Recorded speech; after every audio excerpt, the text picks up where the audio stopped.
35.4% beer రేట్లను పెంచమని. అంటే ఈ ప్రకారం రేట్లు పెంచితే, వాళ్ళు అడిగిన ప్రకారం రేట్లు పెంచితే 33.10% ఈ యొక్క రేట్లు పెంచమని, అంటే కింగ్ఫిషర్ ప్రీమియం లేగర్ బీర్ ఆ ప్రకారం పెంచితే ఈ రోజున ఉన్నటువంటి ప్రైజు ₹150. వాళ్ళు పెంచమని అడిగిన ప్రకారం చేస్తే ₹210. అట్లాగే స్ట్రాంగ్ ప్రీమియం బీర్కి సంబంధించి ఇప్పుడు ₹160, వాళ్ళు పెంచమని అడుగుతున్నది ₹220.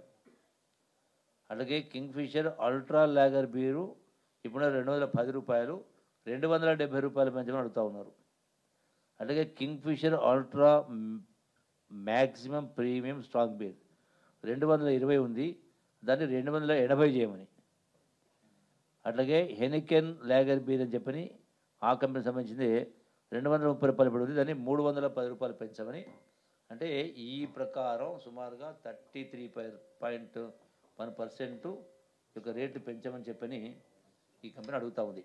అయితే ఇక్కడ ఈ విధంగా వాళ్ళు అడిగిన ప్రకారం పెంచితే ప్రజలపైన, ఇది కరెక్ట్ చెప్పాలంటే మందు ప్రియులపైన భారం పడుతుంది.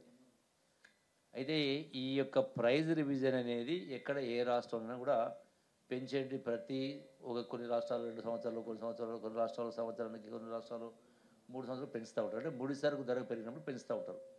సో ఈ పెంచేది ఈ స్థాయిలో పెంచడం వల్ల ఇబ్బంది జరుగుతుంది కింద. వాస్తవంగా ఈ పెంచే సిస్టమ్ కూడా ఒక రిటైర్డ్ హైకోర్టు జడ్జి గారిని అపాయింట్మెంట్ చేయడం జరిగింది.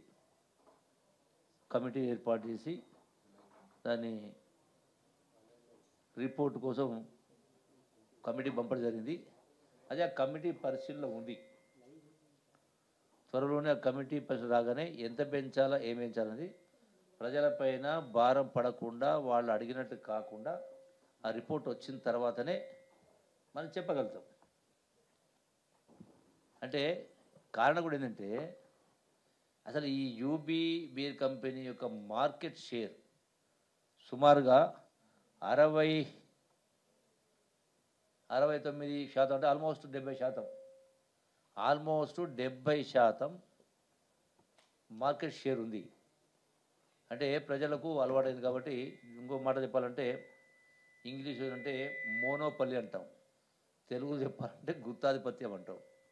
సో ఈ విధంగా రేట్లు పెంచమని డిమాండ్ చేస్తూ ఉన్నారు. దీనికి ప్రభుత్వం వాళ్ళు అడిగిన ప్రకారం చెయ్యని కారణంగా ఈ యొక్క బీర్ను సప్లైని బంద్ చేసే కారణం చేస్తూ ఉన్నారు.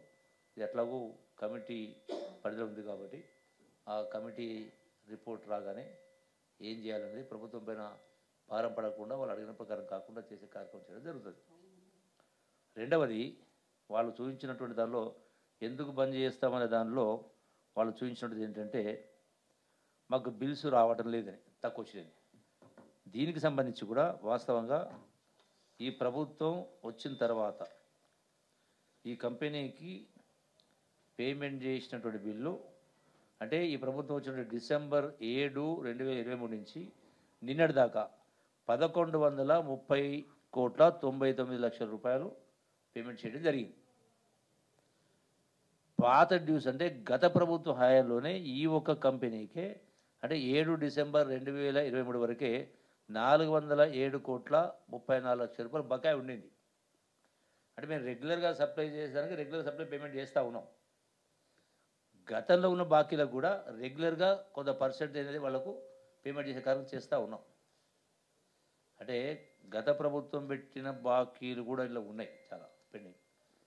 రెండవది ఏంటంటే, ఉన్నటువంటి ఆర్థిక పరిస్థితులు మీకు అందరికీ తెలుసునే, మళ్ళీ చెప్పాల్సిన అవసరం లేదు. గత ప్రభుత్వం 8 లక్షల కోట్ల సుమారుగా విద్యుత్తు, గవర్నమెంట్ రెండు కలిపి బాకీలు 8 లక్షల కోట్ల బకాయిలు పెట్టి అప్పులు చేసి నెలకు 6,000 కోట్ల వడ్డీ కడుతూ మళ్ళీ 40,000 కోట్ల బకాయిలు పెండింగ్ పెట్టిపోయారు, అంటే బిల్లులు పెండింగ్ పెట్టినారు. దానిలో ఇది కూడా ఈ యొక్క ఎక్సైజ్ డిపార్ట్మెంట్ సంబంధించి కూడా సుమారుగా 2,500 కోట్ల పైచిలుకు గత ప్రభుత్వంలో బకాయి పెట్టిపోయింది. అంటే ఒక్కొక్కటిగా తీసుకుంటూ వచ్చి ఏర్పాటు చేస్తా ఉన్నాం.